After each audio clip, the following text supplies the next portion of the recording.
राह न जानू प्रेम की सांवरिया चित जो हो ऐसा वरदान बचो मेरा होए हृदय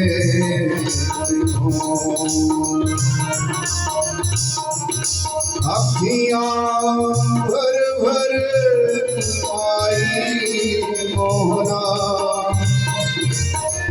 भीग जाए मोरी चुनरिया काली घटा झूम कर बरसे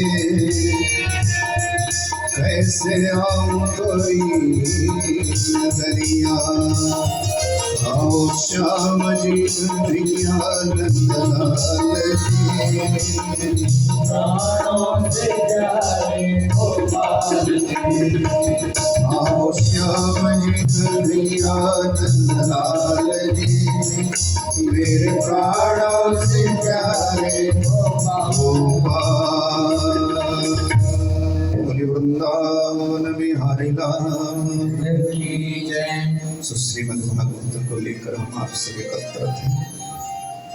कथा क्या है, इसके करने से क्या फल मिलता है, इसका विधि विधान क्या है, पहले कथा को करके इसने अपना जीवन सुधार लिया। इन सब बातों का विस्तृत विवेचन इसमें किया जाए, वही है कथा। और कथा अगर जिंदगी में आ जाए ना, जीवन की व्यथा मिटा देती, चेहरे खिल जाते हैं बच्चों। कथा से जुड़ाव ना हो पाए तो फिर वो कदम कदम पर पीड़ा देती है, कदम कदम पर तकलीफ देती है। फिर हम कथा के चाहे कितना नजदीक रहें ठगे जाते हैं। तो जिंदगी की हर एक व्यथा मिटाने का नाम है कथा। फिर व्यथाएं नहीं रह जाती, मैं मेरा तू तेरा अपना पराया छोटा बड़ा, ये जरा नहीं रह जाता। कथा जीवन में शांति लाती है, क्योंकि भजन बेड़ा पार कर देता। ये हमारे ऋषि मुनियों का ध्येय रहा कि भगवान से जुड़ो, परमात्मा से जुड़ो। उसकी रजा में चारों पदार्थ है, किसी तरह की कोई कमी नहीं। पर समस्या यह है कि हम खाली बोलते हैं, भगवान से जुड़ते नहीं, और जुड़ जाते तो आनंद ही आनंद है। पूछो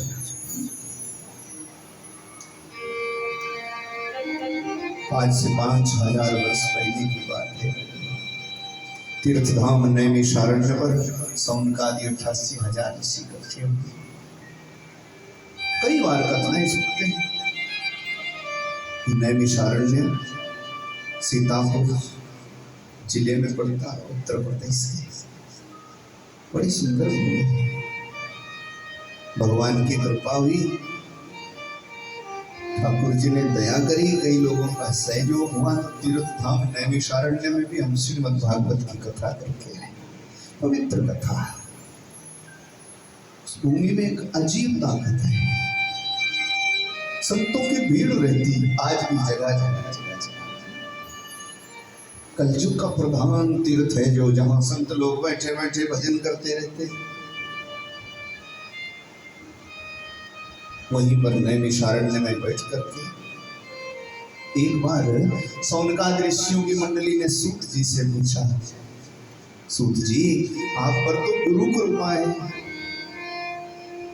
और एक बात याद रखना कि जिस पर गुरु कृपा हो जाए ना, उसके सब रास्ते साफ हो जाते और मोक्ष का द्वार भी खुल जाता है।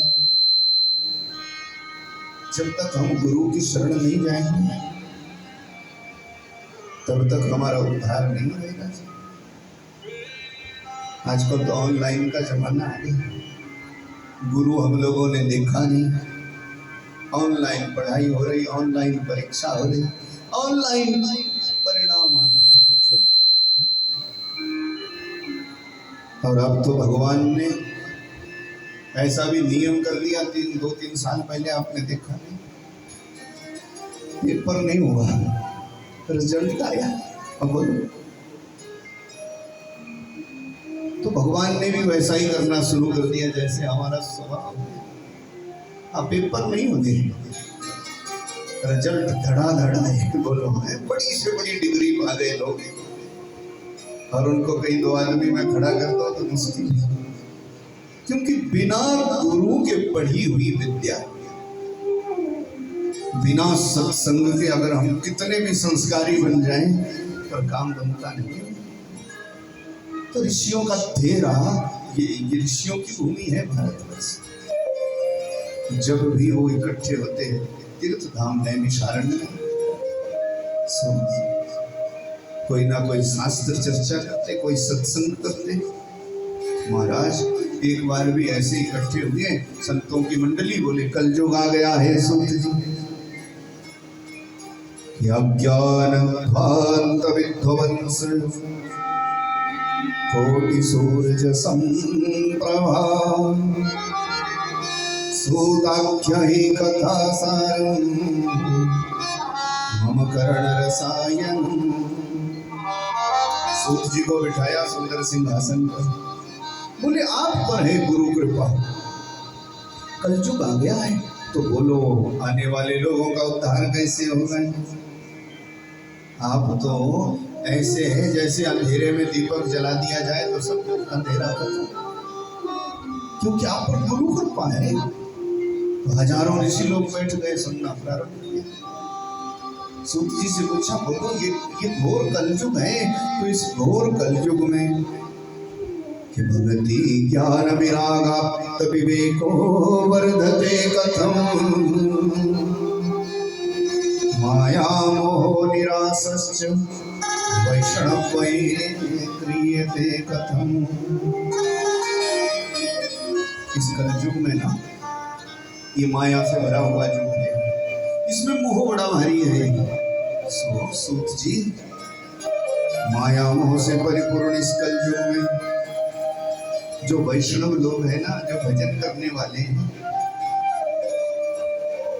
वैष्णव तो जानते ही हैं ना, वैष्णव तो जानते हैं, बहुत लोग नहीं जानते वैष्णव जानते हैं। वैष्णव जो कण कण में भगवान विष्णु विद्यमान है, उठते बैठते चलते फिरते सोते जागते बस उन्हीं के समर्पित रहना, ये वैष्णव धर्म है।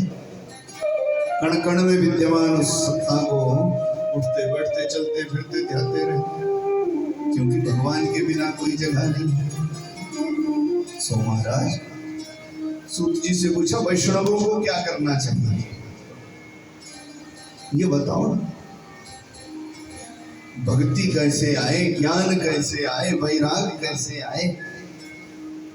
और बोलो कि श्रेयसां भवेत् श्रेयं पावनानां च पावनम्,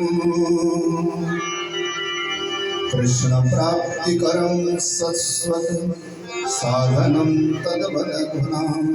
कलयुग है सूत जी, हमने पहले बहुत कथा सुनी है आपसे, पर आप ये बताओ कि जो श्रेष्ठ में श्रेष्ठ हो, मंगल में मंगल और पावन में पावन हो, और जो जीव को धर्म के मार्ग में लगाए, जिससे भगवान कृष्ण की प्राप्ति हो जाए। कृष्ण प्राप्ति करम साधनम तद्वदधुना।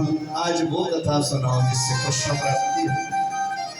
सूत जी ने कहा, मैं समझ गया, तुम सबके सवालों का मेरे पास एक ही जवाब है। श्रीमद् भागवतम शास्त्रम यत्र भागवत हरियता। मैंने अपने गुरु जी से सुना है भगवान कृष्ण की कथा, श्रीमद् भागवत। प्यार नहीं हुए थे ऋषि लोग, बोले बड़ा समय लग जाएगा ना, तो आप ऐसा करो कि कलयुग में इतना समय किसके पास होगा, छोटा करके सुनो। तब उन्होंने कह दिया इससे छोटी कोई मुक्ति का उपाय नहीं है कलयुग में,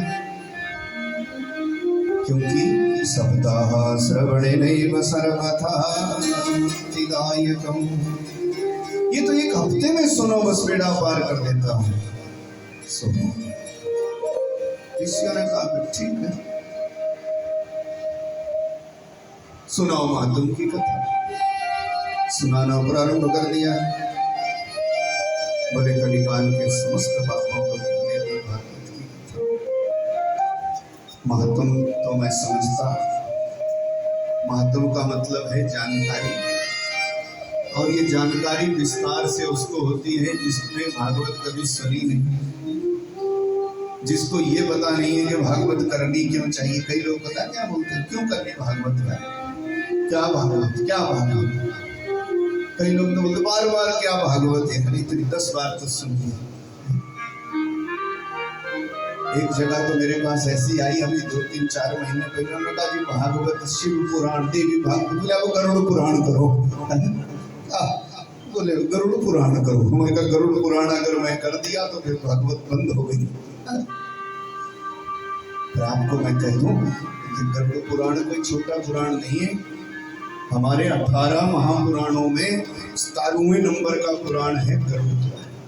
19,000 महामंत्रों का दिव्य, भागवत से भी 1,000 ज्यादा मंत्र हैं। कभी पढ़ो, रखा है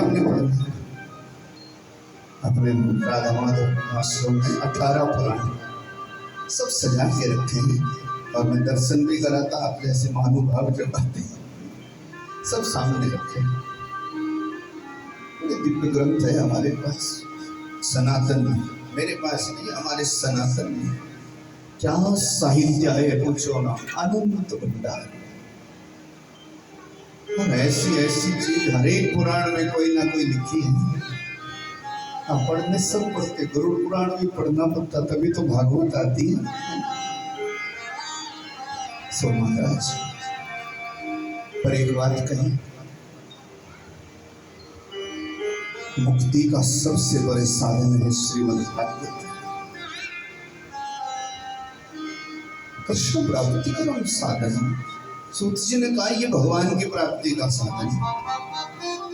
उन्होंने कहा फिर बताओ। बोले इससे भक्ति आती, ज्ञान आता, वैराग आता है। ये महात्म है। नारद जी आए थे, घूमते घूमते सुनी है सबने कथा, और चले गए जी, कहीं भी शांति नहीं मिली। और शांति हम सबको तो होनी ही चाहिए, क्योंकि एक बात और याद आ गई, हम तो उस दौर में जी रहे हैं। किस दौर में जी रहे हैं? हम सनातनियों की ऐसी गौरवशाली पीढ़ी है जिन्होंने 500 से भी लंबे वर्षों के संघर्ष के बाद अयोध्या में भगवान रामलला की स्थापना होते देखी। हम परम भाग्यशाली हैं। भगवान की कृपा हुई तो इस पीढ़ी पर भी। इसमें विशेषता तो किसी की है नहीं, ठाकुर जी की कृपा है, पर ये किसी भगत पर होती ना। 500 वर्षों के भी ज्यादा समय से लगभग हमारे बुजुर्गों में हजारों संतों को टुकड़े टुकड़े कर दिए गए, हजारों मंदिर तोड़े गए हैं, हजारों माताओं बहनों की इज्जत खत्म करी गई।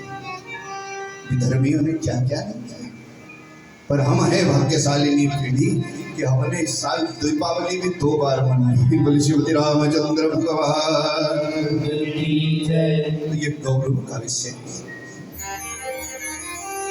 हम सब लोग इकट्ठे हुए हैं भागवत के माध्यम से, तो 2 मिनट में भगवान रामलला की अयोध्या में स्थापना हुई है। और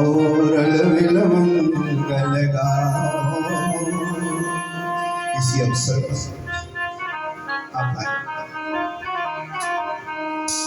ये व्यासपीठ की तरफ से आपको छोटा सा उपहार है, प्रेम से रखना, पूजा किया सभी को, एक एक सबको। और मंगल गाओ मेरे रामलला घर आए हैं। और मंगल गाओ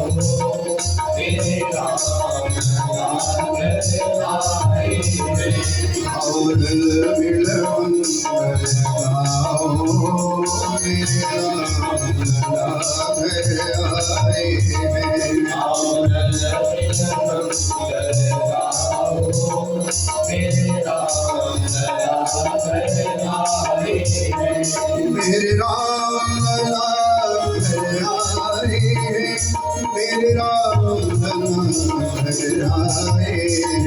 मेरे राम लला घर आए मेरे राम लला घर आए खुशियों के दीप जलाओ मेरे राम लला घर आए मेरे राम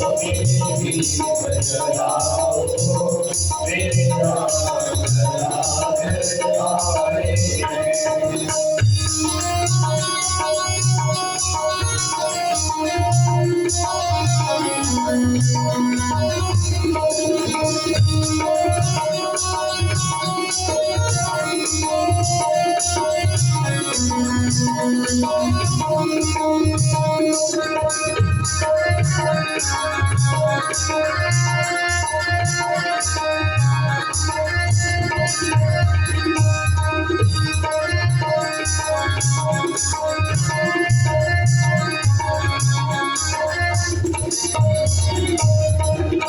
सज गई अयोध्या सारी सब झूठे नारी सज गई अयोध्या सारी सब झूठे नरनारी सज गई अयोध्या सारी सब झूठे नर नारी सज गई अयोध्या सारी सब झूठे नरनारी खुशियों के दीप जलाओ मेरा लला घर आए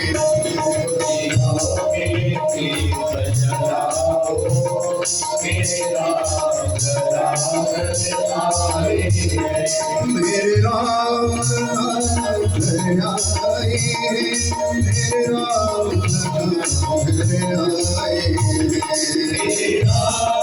लला घर आए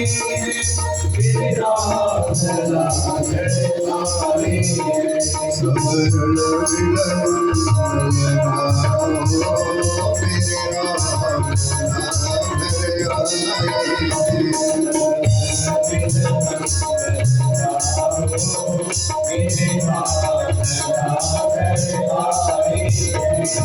रामचंद्र भगवान की जय। ऐसे ये पल गौरवमयी इतिहास में लिखे गए। सो श्रीमद् भागवत को लेकर हम आप सब श्रीमद् भागवत साक्षात भगवान पात्रों की चर्चा करी संत जी ने तो बोले नारद जी घूमते घूमते आए थे कि कल युग आ गया, दुनिया में कहीं शांति मिलेगी, कहीं नहीं मिली, जगह जगह चले गए नारद जी। और देखा क्या सत्यनास्ति तपः शौचम दयादानं न विद्यते उदरम वर्ण जीवा वराका कटुभाषिणा मंदाः सुमन्दमतया मन्दभाग्यो हयपतिकृता मखण्डनिरताः सन्तो विरक्ताश्च परित्राः विप्रैर्भागवति वार्ता गे जने जने कारयेत गणलोभा कथा सारस्ततो लता। नारद जी ने देखा सब कुछ खत्म हो गया दुनिया में, कल युग क्या आया, ऐसे लोग सत्य चला गया, धर्म चला गया, तप नहीं रह गया। तप कौन कर सकता है? ये बड़ा तप है। 4 घंटे आप बैठे रहेंगे भी तो तप है, और बड़ी बात है कि चुपचाप बैठे रहेंगे वो भी तप है। कथा हमारे को तप करना सिखा देती है। नहीं तो 1 घंटा भी आगे पीछे कहीं बैठ जाओ, चुप बैठ सकते हैं? पता नहीं क्या क्या कहीं क्या कहीं। तो जबरदस्ती कथा हमारे को कैसे तप से जोड़ देती है कि कुछ भी हो जाए तो 3 घंटे कुछ बोल ही नहीं सकते। बोलो कितना घूमते जाओ अंदर ही अंदर अंदर बोल नहीं सकते। तप सिखाती कथा। तो कथा एक तप है, याद रखो। सत्यनास्ति तपः शौचम दयादानम न विद्यते। नारद जी ने देखा पवित्रता नहीं रह गई, दया नहीं रह गया, दान नहीं रह गया। दान लोग करते तो बड़ा है, बखान बड़ा नहीं करते। उदरम भरण जीवा वरागा कटुभाषिण। बस पेट भरने का मसला रह गया। कौन करता संध्या, कौन करता तर्पण, कौन करता खाली दिखावा रह गया। ऐसा कल चुका नारद जी ने देखा। और सूत जी ने कहा, ऋषियों उदरम भरण जीवा वरागा कटुभाषिण। पेट भरने का सौदा रह गया। उपदेश देने वाले लाखों हो गए, सुनने वाला कोई नहीं रहा। ये भी बड़ा खतरा हो गया हमसे। उपदेश देने वाले बहुत हो गए, सुनने वाले नहीं रह गए। मंदा सुमंदमतयो मंदभाग्या हयपद्रुता। बड़े बड़े विद्वानों की बुद्धि खत्म हो जाती है, कलयुग है।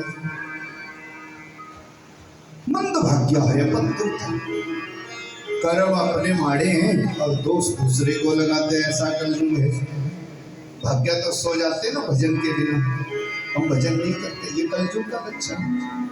भजन करते नहीं है, भाग के सो जाते हैं, कर्महीन हो जाते हैं और फिर दोष दूसरे को लगाते हैं। मंद भाग्य हयपद्रुता पाखंड निरता संतो विरक्ता परिग्रह।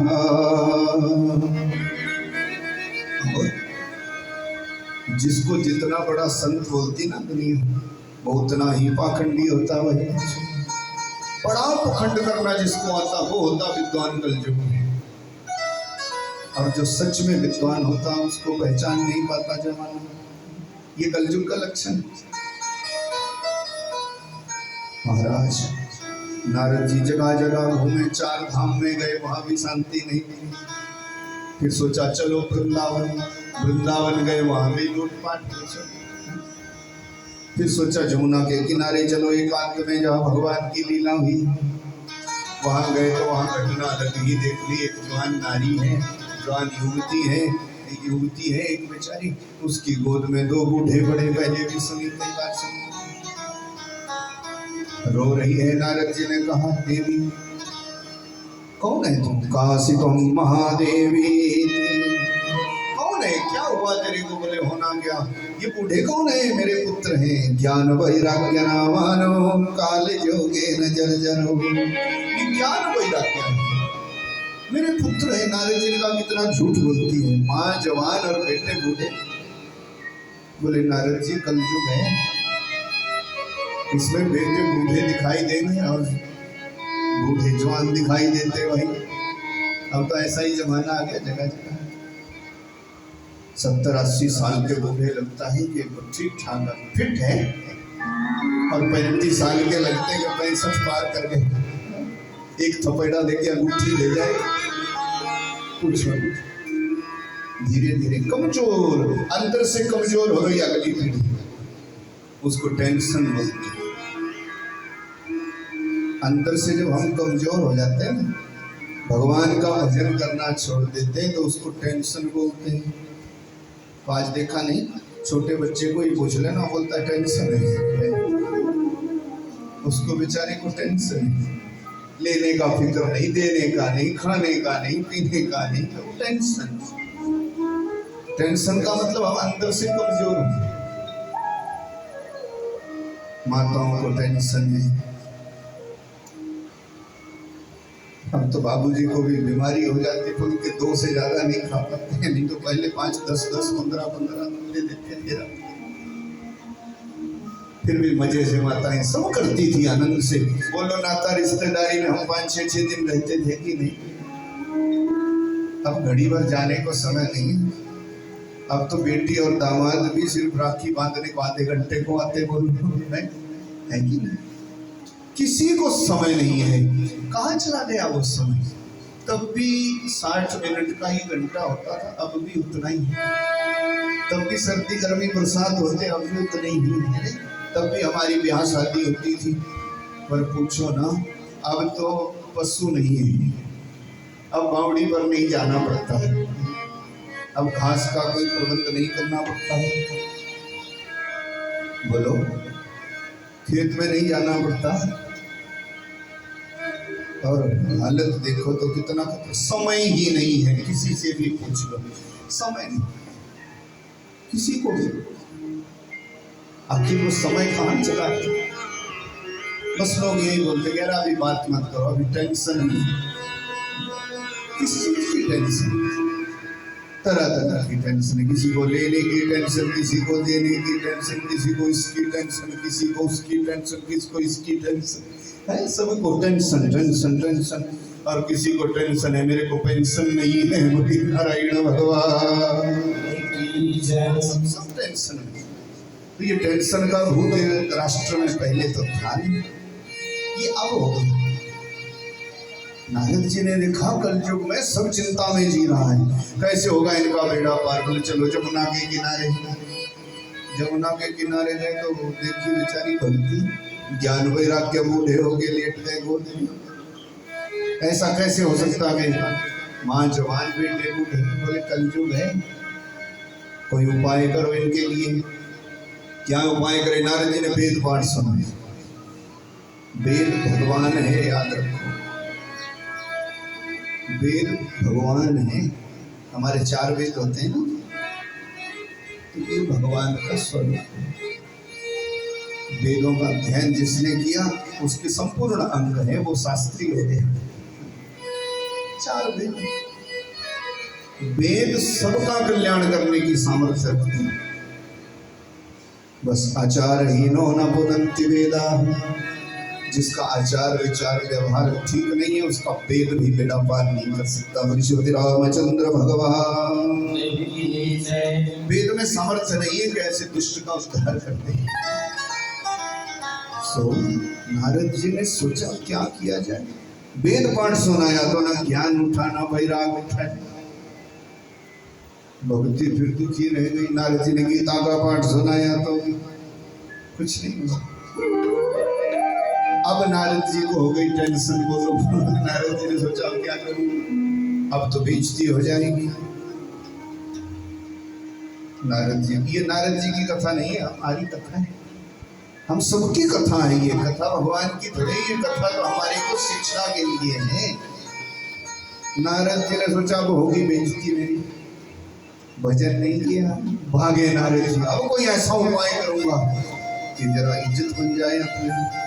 ओ महाराज, नारद जी गए घूमते घूमते, पूरी जमुना का किनारा छान मारा, कोई राह नहीं लगी। तब हुई आकाशवाणी, बोले ऐसे नहीं होएगा बेड़ा पार। जब तक कोई संत जीवन में नहीं आएगा, कोई उद्धार का मार्ग बताने वाला महात्मा नहीं मिलेगा, तब तक बेड़ा पार नहीं होगा। अब नारद जी को और अगली टेंशन हो गई कि अब संत कहाँ मिले बोलो। और नारद जी घूमते घूमते गंगा जी के किनारे चले गए। जमुना में तो मिला नहीं संत। बोले चलो हरिद्वार, गंगा जी के तट आ गए। वहां भी कोई महात्मा नारद जी की समझ में नहीं है। चलो बद्रीनाथ, सीधे ऋषिकेश, देव प्रयाग, रुद्र प्रयाग, कर्ण प्रयाग। बद्रीनाथ का हमारे को आपने कर ली बद्रीनाथ की यात्रा? करेंगे तो जरूर। और देखो ये जो उत्तराखंड की यात्रा है ना, ये समय रहते ही कर लेनी चाहिए। मार्ग सुगम सरल नहीं है। और एक महात्मा जी तो बेचारे कहा करते थे, हमारे बड़े स्नेही सो कहा करते थे, बोले 3-4 धाम हो चाहे नहीं, पर उत्तराखंड का धाम जवानी में कर लेना चाहिए। हाँ तो बढ़िया, अगली गर्मी में कार्यक्रम आप बना जरूर। बद्रीनाथ भगवान का दर्शन करके बहुत सुंदर। हरिद्वार से चलो ऋषिकेश, देव प्रयाग, रुद्र प्रयाग, कर्ण प्रयाग, जोशी और चलते चलते पांडुकेश्वर धाम नर नारायण पर्वत है सुंदर और ऊपर बद्रीनाथ भगवान। अब स्वर्ग है माने। नारद जी ने सोचा और तो कहीं संत मिलता नहीं, वहां मिलेंगे, चलो हिमालय में। भगवान की कृपा हुई जी। अभी नारद जी जा ही रहे थे, सनकादि मुनि आ गए और नारद जी ने रास्ते में ही पकड़ लिया। अहो हक्यस्य योगेंद्र सनो भवतम मिह अनुग्रहित कर्तव्यो मयि दीने दयावरी। आपकी बड़ी कृपा है, आपने दर्शन दिया। मेरे को चिंता है भक्ति ज्ञान वैराग्य की। भक्ति बेचारी दुखी है, ज्ञान बेचारा बूढ़ा हो गया है, वैराग्य थक गया है। कोई उपाय बताओ। सनकादि मुनि तो समझ गए। सनकादि मुनियों ने कहा नारद जी ये रास्ते का काम थोड़े ही है। नारद जी ने जल्दी जल्दी सारी घटना सुना दी। मेरी बेइज्जती हो गई, सब पाठ सुनाए मैंने, ज्ञान वैराग्य नहीं उठे। सनकादि मुनियों ने कहा उनको भागवत सुनाओ, भागवत। फिर आया नारद जी को क्रोध। कभी कभी हम सोचते ना कि जो मैंने पढ़ा वही सत्य है, कभी कभी हम सोचते मैंने कहा बस वही ठीक है। ऐसा नहीं समझते कि इससे परे भी दुनिया है। सो महाराज नारद जी ने कहा हमारे वेदों का मजाक बनाते हैं, हमारे गीता के पाठ का मजाक कर रहे। क्या गीता से बड़ा हो गया भागवत? क्या मेरे वेदों के पाठ से ज्यादा हो गया भागवत का पाठ? सनकादि मुनियों ने कहा नारद जी क्यों ठगे जा रहे हैं? वेद तो मूल है, वेद की निंदा नहीं कर रहे हैं, पर ये कलयुग है। वेद पढ़ तो लेते पर उस पर आचरण कौन करता भाई? वेद तो मूल है, पर यहाँ पर तो रस की जरूरत है। सब काम क्रोध मद लोभ अहंकार के रोगी हैं। रोगी को तो रस चाहिए, मूल थोड़े ही चाहिए। अब मूल में चबाओगे तो रस आएगा, जरा नहीं आएगा, क्योंकि वेद की भाषा सरल नहीं है, तो रस कैसे आएगा? वेद मूल है, मूल के बिना ना शाखा हो सकती, ना पत्ते, ना फूल, ना फल, ना बीज, ना रस, कुछ भी नहीं। पर मूल को चबाने से रस थोड़े ही मिलेगा। शाखा चबाओ तो भी नहीं मिलेगा, पत्ते चबाओ तो भी नहीं। और अगर पक्का रस चाहिए, जैसे आम का रस लिख दिया ना डॉक्टर ने, आम का रस पिलाओ, तो मूल में चबाने से थोड़ी आएगा, शाखा चबाने से आएगा, पत्ते चबाने से आएगा। कच्चा फल चबाने से भी नहीं आएगा, उससे रोगी और ज्यादा बीमार हो जाएगा। उसको तो पका हुआ फल चाहिए, उसी से रस मिलेगा। नारद जी ऐसे सब वेदों का, शास्त्रों का, सब ग्रंथों का, सब पुराणों का सार के रूप में पका हुआ फल है श्रीमद् भागवत पुराण। तो वेद की निंदा नहीं है, धर्म ग्रंथों की निंदा नहीं, पर रस के रूप में चाहिए ना कलयुग के लोगों को। रस है श्रीमद् भागवत, तो ये रस का प्याला पिलाओ महाराज। तो नारद जी की समझ में बात आ गई। चलो वृंदावन। सनकादि मुनियों का वृंदावन तो नहीं जाएंगे। क्यों? बोले जरूरत हमें थोड़ी ही है, जरूरत तो आपके ज्ञान वैराग्य को है, आपको है। उल्टी गंगा नहीं बहनी चाहिए, हम नहीं चलेंगे।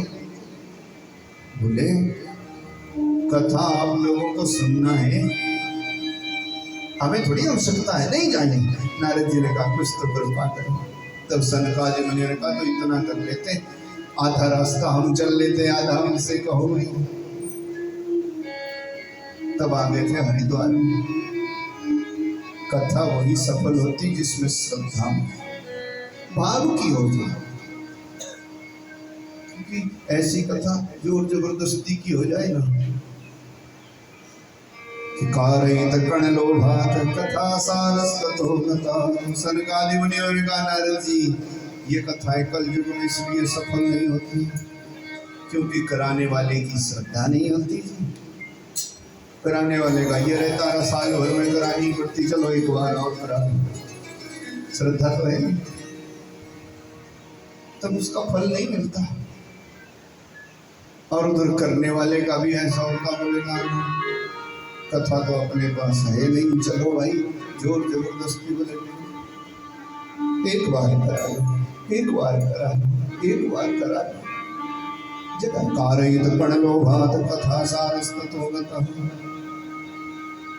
एक बार के लिए तो लोग आजकल ऐसे कहते ना, हम जैसे कि बस एक बार उनसे सुनो तो विमान आ जाएगा और सारा लक्का ही उतर जाएगा। बोलो कि बस एक बार देखिए, ऐसी कथाओं के सार खत्म हो।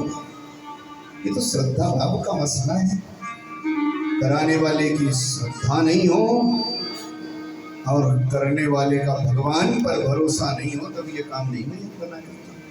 सनकादि मुनियों ने कहा जाओ जाओ हम नहीं सुनाएंगे कथा। बोले ना सुनाओ, ज्ञान वैराग्य का दुख दूर कर दो, तब भी उल्टी गंगा नहीं बहेगी, हम नहीं जाएंगे उनके पास।